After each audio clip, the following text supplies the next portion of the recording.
Elle n'est pas prête de lâcher sa couronne. Aya Nakamura est repartie jeudi comme attendu en Rennes avec 3 prix aux Flammes Trophée du rap et c'est courant.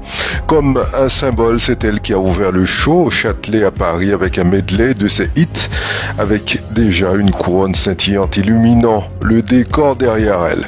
À 28 ans, la chanteuse francophone la plus écoutée dans le monde a logiquement écrasé la compétition avec les récompenses d'artistes féminines de l'année, album, nouvelle pop et rayonnement international. Elle avait déjà remporté l'an passé pour la première édition des Flammes le prix d'artiste féminine. En février, les Victoires de la musique lui avaient remis un prix équivalent après lui avoir décerné auparavant une distinction anecdotique. Chez les hommes, c'est Gazo qui, comme l'an dernier, a été sacré artiste masculin de l'année. Un trophée qu'il avait aussi soulevé aux Victoires en février. Les Flammes dans le futur devront faire attention à ne pas se répéter. Critique qui a collé aux Victoires, accusé de récompenser toujours les mêmes artistes. Le triomphe d'Aya Nakamura survient en tout cas alors que l'extrême droite la dénigre depuis que le magazine L'Express a émis l'idée qu'elle chante un morceau d'Edith Piaf à la cérémonie d'ouverture des JO de Paris le 26 juillet.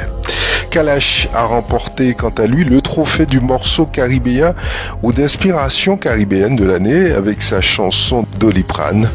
L'année dernière, lors de la première édition de cette cérémonie, le Martiniquais avait reçu le même prix grâce à son titre « Laptop », mais c'est sa prestation de 8 minutes qui avait marqué les esprits, un medley de sa carrière passant par Mada et Mwakamoun. En Guyane, 14 agressions verbales et menaces, 9 cas de vandalisme, c'est le décompte des faits d'agression de médecins signalés à l'ordre des médecins au cours de l'année dernière sur le territoire. Un chiffre élevé qui a entraîné dans 5 cas des interruptions temporaires de travail, c'est-à-dire des blessures pour les médecins concernés. Dans le détail, 14 faits ont été signalés sur l'île de Cayenne, 4 à Kourou, 2 à Saint-Laurent-du-Mahoni et 3 à Macoria.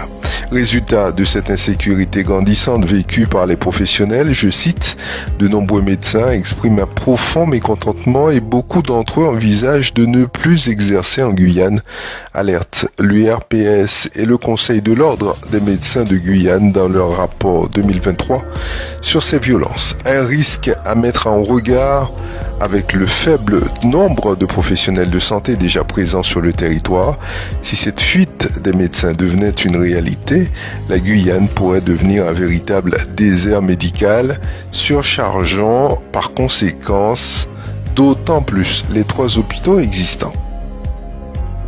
Il fut une figure du milieu médical guyanais, chef du service obstétrique et gynécologique du centre hospitalier de Cayenne durant toute sa carrière de médecin gynécologue, le docteur Ghislain Patient, un homme discret, très apprécié pour son humanité et son grand professionnalisme, a été inhumé au cimetière de Cayenne ce vendredi 26 avril.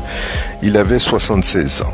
Ghislain Patient, né le 29 juin 1947, était le dernier d'une fratrie de 6 enfants prénommés Silvio, Sergine, Serge, Silver et Maryse.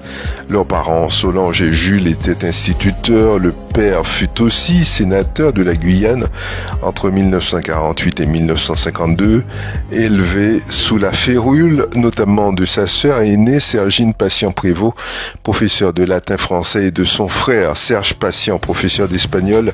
Ghislain fut un élève brillant tout au long de sa scolarité au lycée Félix Éboué. Le docteur Ghislain Patient laisse une veuve, Aimée, et une fille, Yasmina. C'est le site brésilien lpmnews.com qu'il a révélé jeudi. Un orpailleur illégal brésilien de 51 ans a perdu la vie en Guyane dans les environs du site Papazitum, atteint d'un tir dans les côtes, précise le site qui affiche une photo floutée de la présumée victime, sans donner plus de précisions sur les circonstances du décès. Selon le site brésilien, l'épouse du défunt recherche désespérément des moyens financiers pour rapatrier le corps au Brésil où vit la famille de la victime.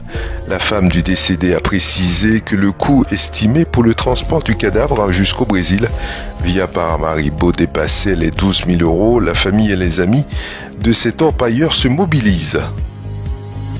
Nouvelle-Calédonie, Guyane, Saint-Pierre-et-Miquelon, Wallis et Futuna et Mayotte, le photographe marseillais Patrice Terraz a suivi le chemin de jeunes de 5 territoires d'outre-mer, tiraillés entre traditions communautaires et appels de l'ailleurs. Il expose le résultat de ce travail sur les grilles de l'ancien hôpital de Saint-Laurent-du-Maroni jusqu'au 28 mai 2024. Les travaux de réalisation des boulevards urbains sur la RN2 entre le giratoire de Balata Family Plaza et le giratoire du Progd débuteront le 21 mai prochain et dureront 3 ans. La Direction générale des territoires et de la mer, gestionnaire de la RN2, agit en tant que maître d'ouvrage pour la réalisation de cette opération. Elle comprend la réalisation des boulevards de 2 x 3 voies avec 2 voies réservées aux bus et 2 voies aux piétons et cyclistes. Durant la période de travaux, la circulation sur la RN2 sera maintenue dans les 2 sens en journée avec des alternats de nuit suivant les besoins du chantier de 21h à 5h du matin. Les voies communales adjacentes, rue des Tamarins, rue des Cotonniers, rue de la Cotonnière et rue Caligna seront ponctuellement fermées ou en circulation alternée avec des déviations mises en place. Les conducteurs sont invités à réduire leur vitesse à 50 km/h dans la zone de travaux. Une délégation des hôpitaux guyanais a rencontré ses homologues du Suriname en début de semaine. Plusieurs cadres des hôpitaux guyanais ont retrouvé le docteur Amar Ramadan, ministre de la Santé du Suriname, Lindy Lior Kifa, directrice de l'hôpital académique de Paramaribo, Herman Genti, directeur du réseau de dispensaires du Suriname, et Avril Julienne de l'Agence française de développement AFD au Suriname à Paramaribo du 22 au 24 avril pour discuter coopération santé à l'international dans le cadre de la mise en place du futur CHRU de Guyane. L'occasion de revenir sur la coopération déjà en place depuis 2023 entre le CHOG et l'hôpital d'Albina, y compris l'accueil de femmes surinamaises ayant accouché à la maternité de Saint-Laurent-du-Maroni, qui aurait dû être mise en place en début d'année, mais a pris du retard. Incendie meurtrier au Brésil dans un hôtel de Porto Alegre habité par des personnes sans abri. Un feu s'est déclaré dans la nuit du jeudi 25 au vendredi 26 avril. Au moins 10 personnes ont perdu la vie selon un communiqué des pompiers locaux.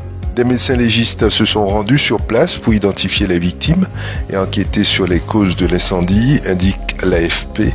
Plusieurs personnes ont été secourues et emmenées dans un hôpital de la région, a indiqué pour sa part sur X le maire de Porto Alegre, Sebastião Melo, sans en préciser le nombre. Selon la presse locale, 11 personnes ont été blessées, qui précisent que des personnes sont encore portées disparues. C'est la fin de ce bulletin d'information. Je vous remercie de l'avoir suivi. J'aurai le plaisir de vous retrouver demain sur Radio Mayuri.